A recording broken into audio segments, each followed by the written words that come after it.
the water is starting to rise as Francine continues to make landfall, and there is debris in the background from, of course, the wind being very strong. Now, I did get a chance to meet residents who have businesses on this road, and they tell me that this location is 20 miles from the Gulf of Mexico, and even from being 20 miles from the Gulf of Mexico, you can just see, of course, all of the rain and all of the wind that is going on. I'm here in St. Martin Parish, where, as you can see, cars are slowly making their way across the roads that have flooded from this morning's storms. Hey guys, I'm here on Standard Mill Road and Eleanor Road, where, as you can see, there's a lot of high water from this morning's storms. I'm actually here near Bayou Cocodrie, where I'm gonna step out of the way and let you guys see, of course, how the bayou looks. Now, as you can see, the bayou has risen up a lot since the rain has been coming down, and I'm being told that the bayou is actually near 34 feet, which is actually near the major flood stage. Here in Ville Platte, there are many graves at this cemetery, like the ones beside me, which have overgrown grass and growing trees. So we're heading out onto Henderson Lake, and as the boat pulls away, you'll see why reducing the water levels is making waves for the wildlife here. I'm being told that it was a Beechcraft that crashed here, and I'm gonna step out of the way, that way you guys can see what is going on. Now, it's still in active scene. We still have the Lafayette Parish Sheriff's Office here, as well as the Lafayette Hazmat and fire trucks. Now, I'm being told by authorities that there are 3 fatalities, of course, in this plane crash.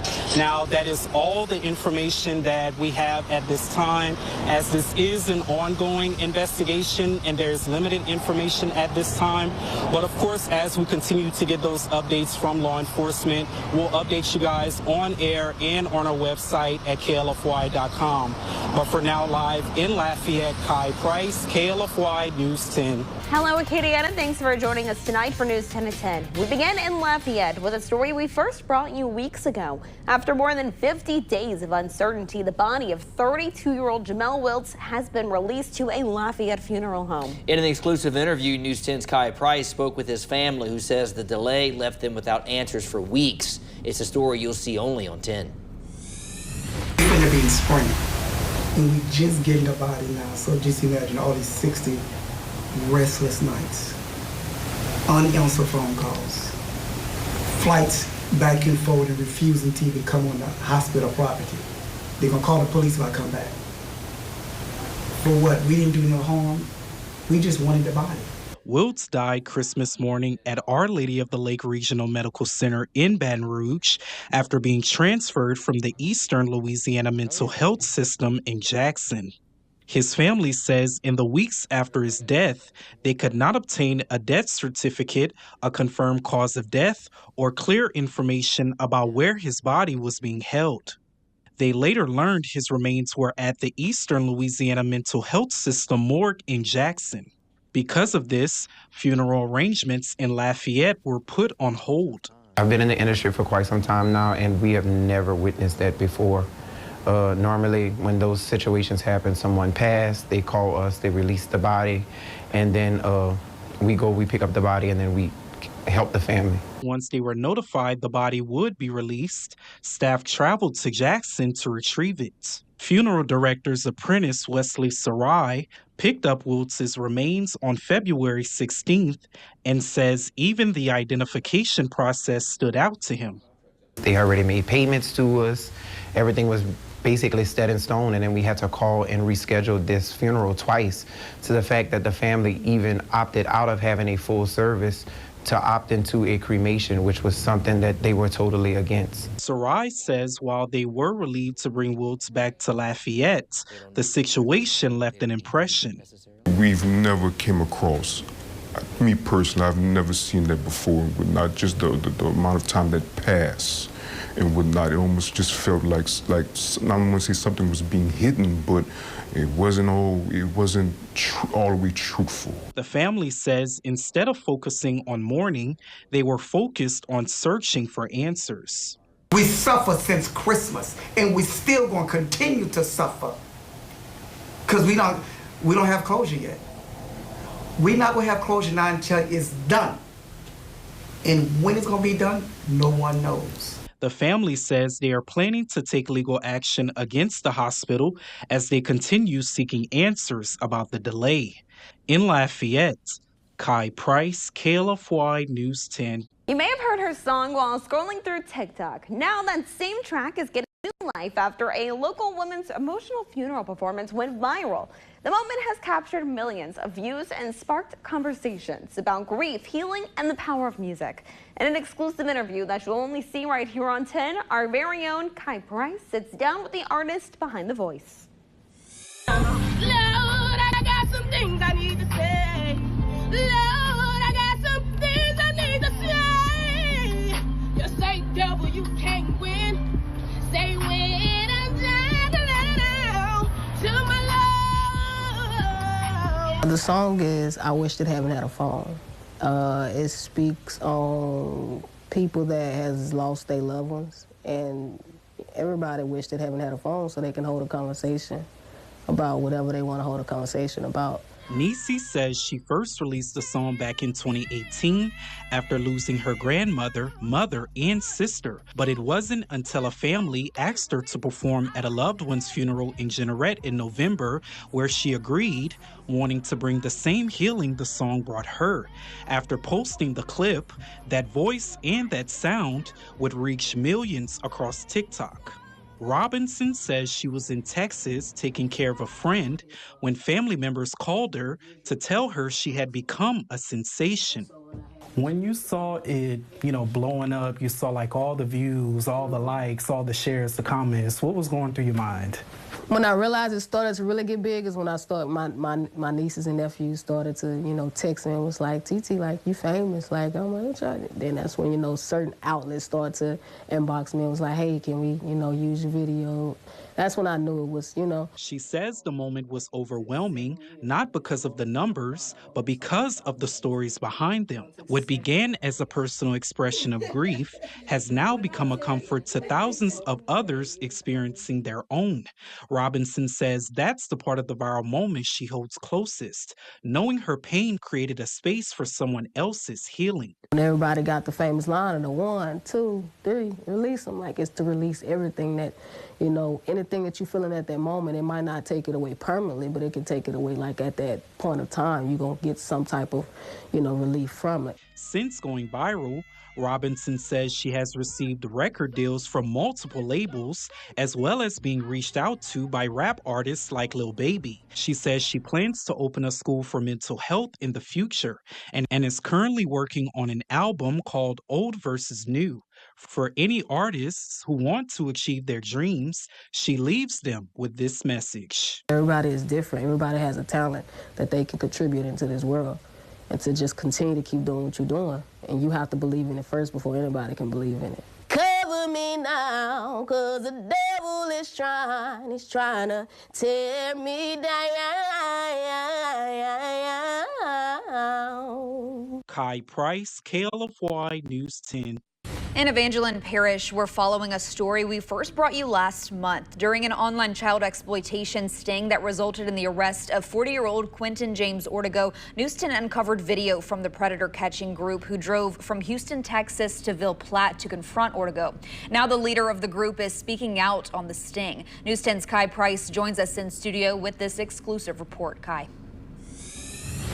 Lydia, the group is called EDP Watch. In other words, Expose That Predator. Their founder, Jadon Adams, tells me Quentin James Ortego spent months communicating with a profile he thought was a 14-year-old girl. And that investigation led to a confrontation at his home in Ville Platte. Viewer discretion is advised. I believe Quentin was kind of a on-again, off-again situation where he was talking to our decoy for, I believe, over 2 months before we decided to go get him. What was evident to us is that he would not come to meet. He liked to have all the conversations on the app. And he would also ask our decoy all the time to send him grotesque stuff. Jadon Adams, a YouTuber and founder of EDP Watch, also known as Expose That Predator, says 40-year-old Quentin James Ortega communicated for months with their decoy, who posed as a 14-year-old girl. Adams says Ortega used his personal social media account to send explicit messages and images, prompting the group to drive to Ville Platte to confront him at his home. Really. You know, you're telling her things like, I'm and you're telling her that you want to rub her, and you said you had a dream about her. I was in the mood when we went to the bathroom. He admitted to having child pornography on his devices that he would delete before his wife would like look through his phone and everything.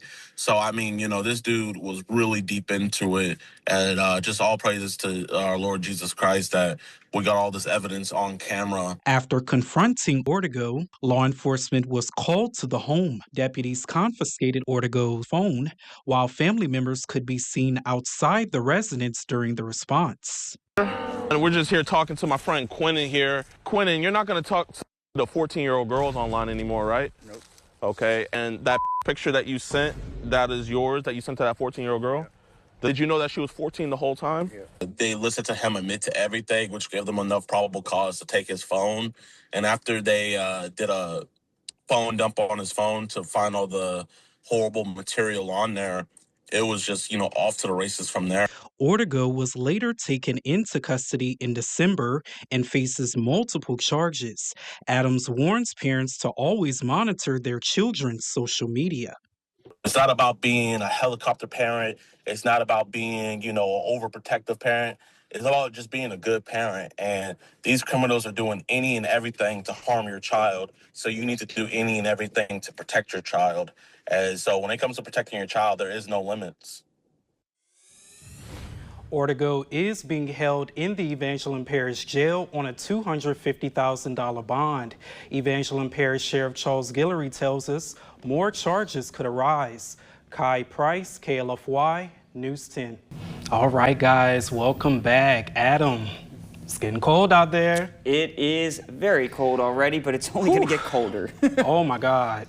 Yeah, it's like, okay, so we've gotten this far, but what? We got more to go. Yeah, we got wind, we got cold, we got everything out there today, Kai.